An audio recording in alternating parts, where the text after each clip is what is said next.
Hello, fellow trumpet travelers. We're here for another episode of Matt Franke's exercises from his Beast series books. This is from the first book, Taming the Beast. And this is the Fluidity exercise. And I'm going to recommend that you do something that most people don't do. Read the directions and follow them. Of course, that means you look at what Mr. Franke has written. Thank you very much. And you interpret it for yourself. So what I've done is I've gone through and interpreted these for myself. And he says a lot of really good things. Flow smoothly. Oh, so your airstream also needs to flow smoothly. It's all about smooth, continuous flow of the air. He says, make tiny adjustments to the airflow to match your aperture. Now I find that that's confusing to a lot of people. I know exactly what he means, and any good player does because they've experienced it. But for those of you who are confused by that, how would I translate it? It's pretty simple. Allow your aperture to automatically adjust. In other words, don't think about it. Don't make the adjustments. Just let it happen naturally. And it's a lot like what you'd do if you were skiing. You let your skis ride on the snow. Let your embouchure ride on the airstream and keep a balance between the two. So he also says,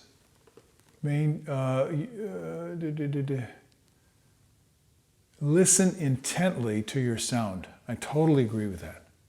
That's it. Listen intently to your sound. Well, listen for what? Remember that your sound is your voice. And it's what you sound like to other people. And it's your expressive tool. You can do a lot of things with your voice. You can color the voice. You can change the attitude that's coming through your voice. So it's not that you're trying to get the perfect sound, as some teachers would indicate. It's like you're listening for what the qualities and the characteristics of the sound are.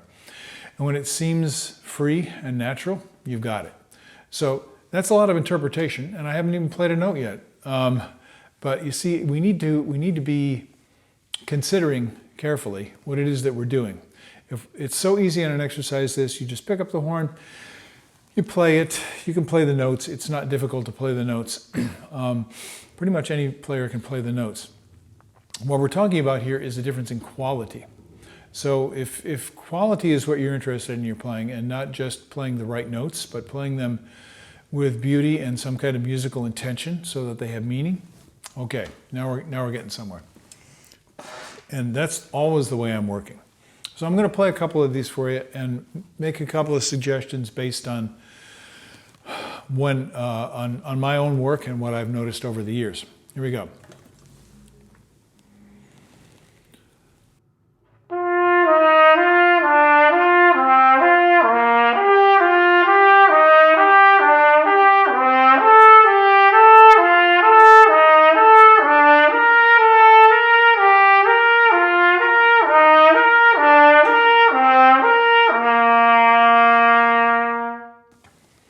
Okay, that felt pretty good.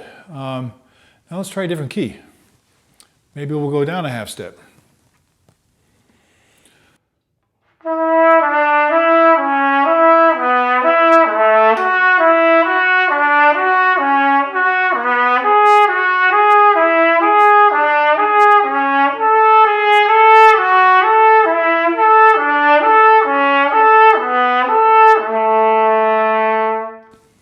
Now, if you listened, you could probably hear pretty easily that wasn't as connected, it wasn't as smooth as the first time. And you may think I'm being picky. Well, whenever you say that's good enough, that's good enough. That's the end. You're never trying to get better. So I'm trying to get better at the most simple things. And that's what these exercises are great for. So what did I notice? Well, it's in an unfamiliar key. I'm in B major now, so you don't play in B major all that much. My fingers know what to do, but there are some issues, and Mr. Franke also mentions these in the directions. Remember to use your slides. Fine-tune your ears for the intervals. Oh yeah. So there's a perfect place when you play a C sharp or D flat for your slide on your horn, for you to play naturally like you're playing every other note and it's right in tune.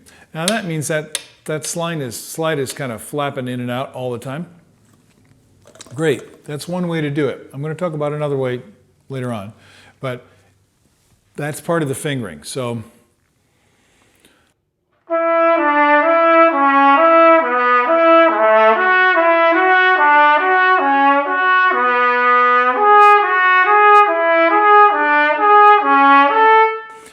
and those of you who have worked on this, you already know. It's a little awkward having the slide going in and out all the time, but it needs to become kind of second nature. But mostly listen. Now I'm going to play it again, and this time, actually, I'll play another one in another challenging key, and show you a different way to do it. Let's see. Why don't I do that right now? So we're starting on D flat.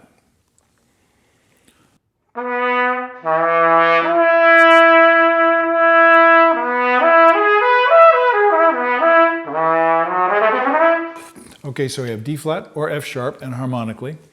Now, I'm going to try and play that, only this time I'm not going to use the slide. So it should be pretty bad. I'm starting on a D flat.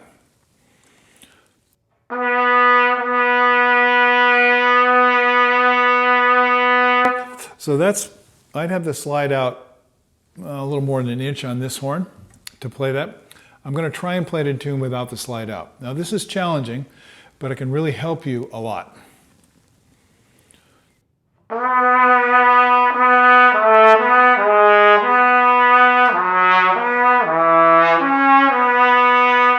So I have to bend that note way down.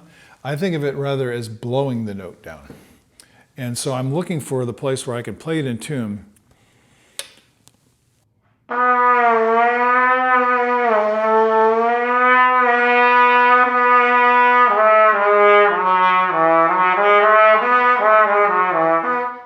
So that's very challenging to do.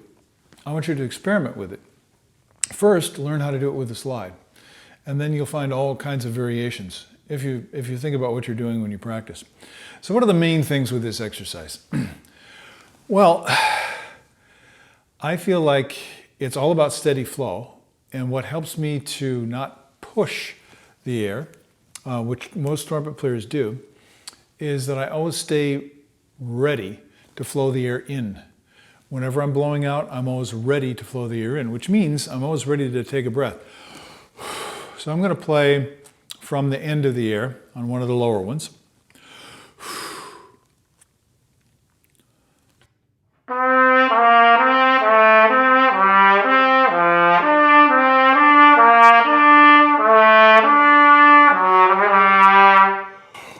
Now I have to take a breath. If I'm loose and I can take a breath easily,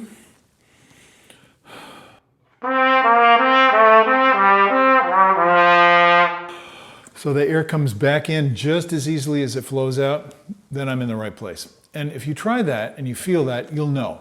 So now you know where the target is. It's something to practice. Always be ready to have the air flow back in as easily as it's flowing out. That means you're not holding back the air, which is really, really important. Let's see here. I could do a breath slowly or I could do a breath quickly. So something that I practice on these particular exercises, beyond the obvious connected sound, so that it sounds like I'm playing a continuous note, is that I'm trying to be ready to breathe at any point. And so I'll play until it seems that I'm ready to breathe and then sustain the note. And then notice, is my body ready for the air to come back in instantly without any friction. The pharyngeal muscles are relaxed. The glottis is relaxed. My shoulders are relaxed. My posture is relaxed. So these are refinements. And in an exercise like this, that most of you can play the notes pretty well, we talked about refining the pitch. We talked about refining how connected the notes are, the fluidity between the notes. You're always trying to refine the quality. And if I didn't tell you anything else, that would be the main thing. As you're listening, listen for better quality. When you taste it, keep going for it. And compare that to when you hear it that it's not so good. Compare that quality to the good quality and notice the differences in the sound and the feel. And you'll figure out how to play the trumpet. I mean, I did it with very little instruction until I got to college, so I think you can do it too. All right, go for it. Now, something else that I do in order to check, and this is a little odd, so bear with me, these are my own kind of personal exercises, is I play with slow valves. Now, you know, you've probably been taught, if you've been taught well, that the valves are very snappy. That's exactly right. Really quick, not only going down, but also going up, picking up the valve. Okay, so these are things that most trumpet players know. Most of us don't do it, but most of us know that we're supposed to put the valve down instantaneously and then back up instantaneously. I'm going to do the opposite. I'm going to move the valve very slowly. Let's see, what's a good one to do? Yeah, I'm going to flip the page over. Now, I'll start on A now. So we're in the key of D major.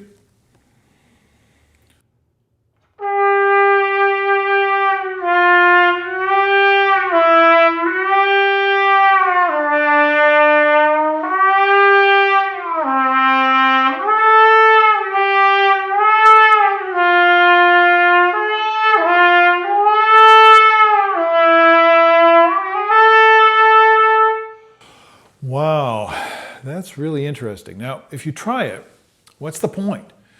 I'm trying to sound drunk. Okay, that works. But why am I doing it?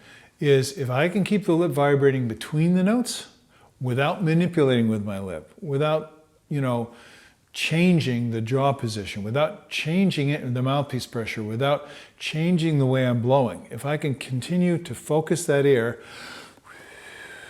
and keep it spinning and following through, and then I can play in between the notes. So this is something I just did this morning to warm up. I wasn't intending to. I just picked up the horn and I played a note, and then I realized, oh yeah, it feels a little tight, so I do this to get loose.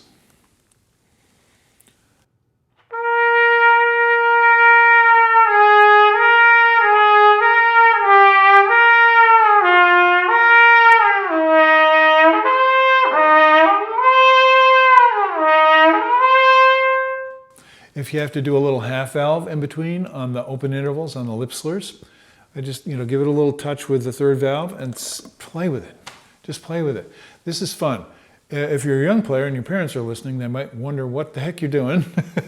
And so it's always a good idea to be, if you can't explain it to yourself, if you can't explain it to someone else, then you're probably not explaining it to yourself. So it's always good to, when you're practicing, think, how would I try and help somebody else understand what I just figured out? Even better idea to write it down so you remember, because you think you're going to remember all these things, but it actually takes many years to stick. So I hope that gives you a few ideas about what to do. But in order to play with the valves the way I was just saying, and keep the sound going, you may be struggling with your breath control. The main thing is to stay loose and to, what's the right word? To glide on the air rather than driving with the air. If you can feel that sensation of just gliding instead of pressing with the air, you're starting to find the balance. And when you find the balance, as every accomplished player knows, you want to stay there, whether you're getting louder or softer or higher or lower or tonguing or slurring, or playing fast or playing slow. You're simply trying to maintain your balance all the way through. So these are very simple exercises for maintaining your balance. And I hope some of these ideas I'm giving you, if you try them, that you'll find, oh yeah, I can feel that. Now you're getting somewhere. It's all about translating this into a direct experience for yourself. It's not about the information. Momentum. This is another thing that I concentrate on a lot. And you can overdo this, and there have been some teachers, I will name names. My fine colleague, Mr. Schluter, who played principal trumpet in the BSO for many years, a very accomplished player, knows exactly what this means, and he teaches this to his students. So as I play the lower note before I go back up,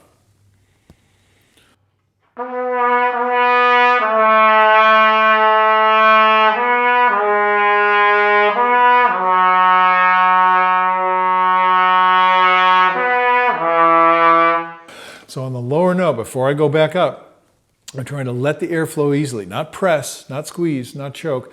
Let it flow as easily as possible and gain momentum. That's the feeling. So a lot of wind players call this spinning the air. So you're not blowing harder. You're not trying to play louder. You're actually letting go. Instead of going, you're going, let the air go more easily. When you do that, you can describe the feeling to yourself. Then it'll stick. But you might describe it as like when I was younger, I was a skier, and I skied for many years. I grew up on skis basically, and I used to play around with making these kind of jumps that would be that would kind of launch you into the air. We'd pack the snow into this shape that you get this huge lip. We come ripping down the slope, and it would literally throw you into the air. Now, if some of you are skiers and may know about this, some others of you may have seen this on the Olympics, because it's aerials. They have a very steep run up to the jump, and then the jump goes and it launches you like straight up in the air, and you're doing all these acrobatic activities in the air and then trying to land with your skis exactly right on the snow. Actually, that's a lot like trumpet playing. So for those of you who do it, do what I try and do and relate something that you already know to the skills of trumpet playing. So this idea of lift, of momentum, is really, really important. It's one of the basic things that we have to learn, the feeling and the sensation of momentum and maintaining the momentum. So we're never holding back on the air. Something else that you notice when you're doing this is, this is kind of like James Stamp. Those of you who are familiar with his work, he would put these little markings. So if you're on a lower note, then you play the lower note, and then there's like a vertical line, and then you're playing the upper note. And I think what he was trying to indicate is there's a direct connection between the notes. When people see that 90-degree angle, they think, oh, I have to go, and I have to slot, but no. What I'm saying is it's a gliss. It's very quick, just like coming off the jump, launch to the upper note, and it all depends on momentum. If you don't have the momentum, then you have to grab the note, press, squeeze, push, do something in order to pop the note up. And working with the younger players, I noticed that they have this problem all the time, especially on lip slurs, especially at the top of the staff. So the smooth connection between the notes that we're getting from this exercise is one of the fundamental skills on the instrument. So, quick aside, Jim Thompson, who is a fantastic player, I've played with him a little bit, and teaching at Eastman. I don't think he's retired yet. Played in the Atlanta Symphony for many years, and he got in a little argument with the disciples of James Stamp. Of course, Jimmy Stamp is no longer with us, but he still has disciples. We all tend to be influenced by our religious affiliations, and they told him that he was doing this stamp thing, and he said, "No, I'm not. I'm glissing." And he said, "No." They said, "No, you're not. You're doing this." And so they got in a little argument. And he said, "Well, you do it your way, and I'll do it my way." So don't get lost in the argument. Don't overthink it. This is something, when you feel it, you'll know it. It's like launching off that jump. It's like you have momentum. It's a wonderful sensation. But here's the thing that you can carry over from the Stamp's method. The reason why he did that is he didn't want you to anticipate the upper note or the lower note. You just blow straight. So that doesn't get communicated by that diagram all that well. I think that makes people a little stiff. But that's what he meant, is don't anticipate the upper note. So let me play another one. I'm going to anticipate a little bit.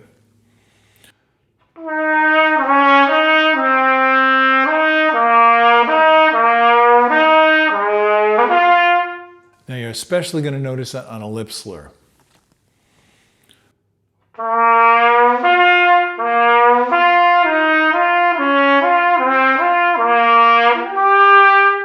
When you have a valve, you can smear it a little bit, like when I was showing you the slow valve things. So that's why lip slurs for a lot of people are more difficult than when you're using the valves. Sometimes it feels a lot more difficult. It's because we're out of balance and we're anticipating going to the upper note, so we're getting ready to push harder. We're already starting to push a little bit harder. And I'm saying, no, it's not about push, it's about flow through. So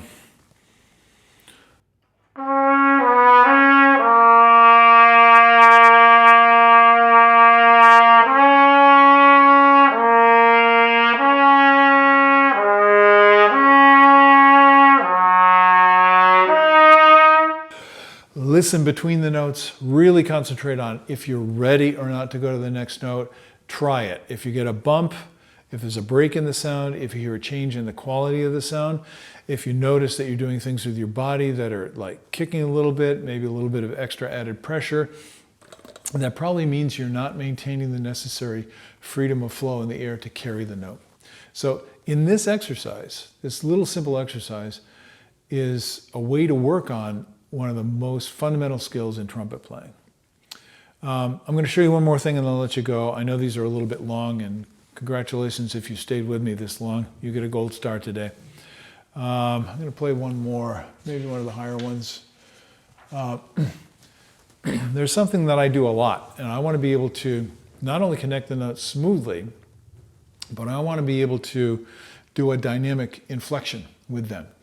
And what do I mean? Well, I might go, let's see.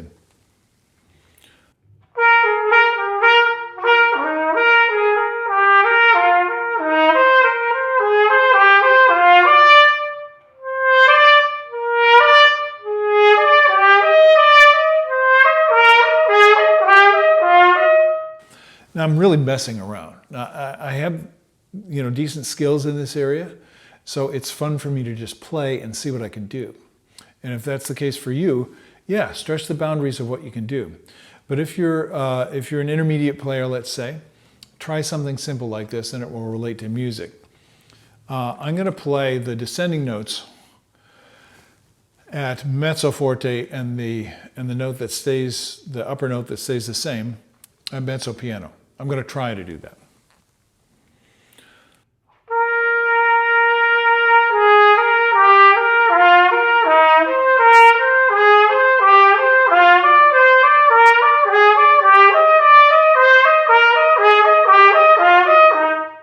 Do you hear how the upper notes are staying pretty even and the lower notes are staying pretty even and dynamic as they descend?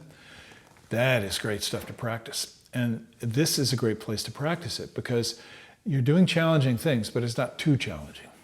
It's not too high. It's not too fast. Not too loud or soft. You're just playing comfortably and you're experimenting with that. And think about how you would do it. If you're a jazz player, you wouldn't be emphasizing the strong beats, you'd be emphasizing the weaker beats probably.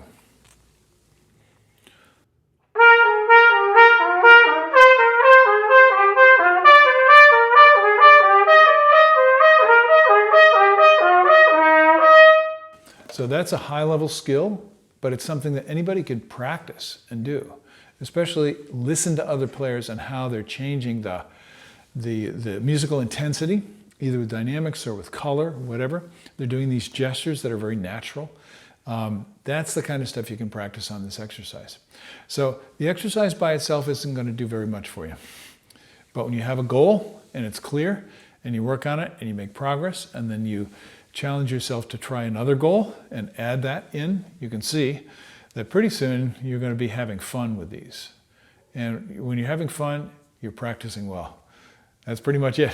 So I hope that some of this is going to be helpful to you as you apply it. And I hope that you will join me again next time, if you're a serious player, to take a look at these excellent exercises and see how you can use them to improve your playing. Okay, that's enough for today. Have a great day. I'll see you later on. Bye-bye.